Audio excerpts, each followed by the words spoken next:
Should ticket scalping be allowed? No, I don't think so. No. Hell no. Because then it's hard to buy tickets. You can't get a ticket for yourself. Right, if StubHub buys up thousands of tickets, I can't get them. It's a ripoff. And that's why government should ban scalping. And it sometimes does.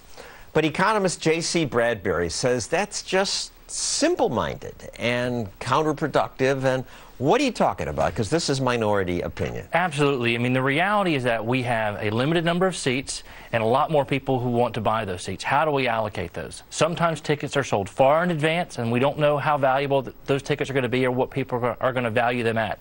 And so oftentimes, secondary market steps in to sell those high-value tickets at a high price, low-value tickets at a low price. So sometimes you can buy it below face value, sometimes above face value. It's just an arbitrage opportunity that the secondary market's trying to take advantage of. And why is that good for the consumer? Well, absolutely. What you have here is you have some people who have tickets they don't value as much as people who do value them.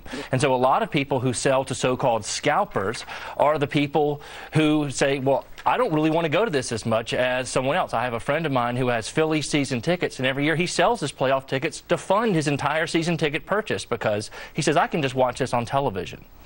But that way, the rich get to go to the games. It hurts poor people. Well, I mean, there are a lot of rich-poor disparities in the world, and if we're worried about rich and poor disparities, I think making sure equality and getting tickets is sort of at the bottom level of things we need to be worrying about. And some sports teams are even using the ticket scalpers. Well, exactly, and that's what some sports teams are realizing. If you're a baseball team and you don't think you're going to be very good and you want season ticket holders to come, you set your price low. All of a sudden, you have a big game coming to town, and you didn't realize it, and all these scalpers are getting rich off your tickets. So what a lot of teams did was they went and said, if you're going to sell your tickets, you sell them back to us, and then we'll sell them on the secondary market. And it's interesting where this first started was with the Chicago Cubs. They have one of the smallest stadiums in Major League Baseball, and they realized, hey, you know, we need to make as much money as we can so we can be a profitable franchise. So they set up a secondary market for their own tickets. Still, the politicians are often upset about this. After a Bruce Springsteen concert where fans complained they couldn't get tickets at face value, my always quick-to-pander Senator Chuck Schumer, promised he'd solve the problem. We've got to get these resellers out of the process so your average ticket buyer has a fair shot at purchasing a ticket at a fair price. And my new legislation does just that.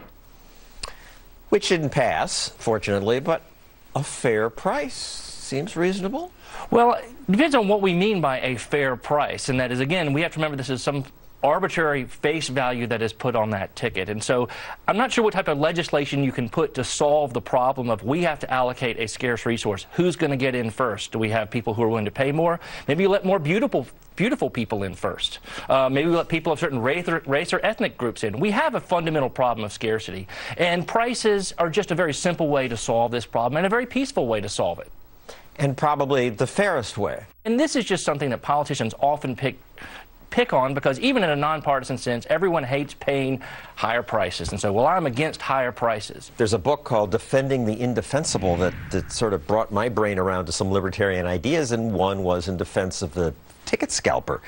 But there is a downside, and with last-second purchases, how do you know your ticket is legitimate? Watch closely as this man hands over $100 for 2 tickets. Minutes later, he finds out some bad news. When he gets to the gate, he finds out his tickets are fake. He tried to run after the scalper, but he was nowhere in sight. And at last year's Super Bowl, about 200 people were turned away because their tickets turned out to be phony. So what do you do about that? Well, and that's where you have a thriving legal secondary market that prevents people from taking advantage of people who have limited information. So you can go to StubHub and know there's a reputation here, and they'll back up their product. If you don't get in, we're going to refund your money. We're going to figure out a way to get you in. And so that's one of the real downsides when you create a black market and people really want something. The black market's going to find a way to get it to people, and if you're already doing illegal things, well, taking advantage of eager concert goers or sports fans is something that you're ripe for the target.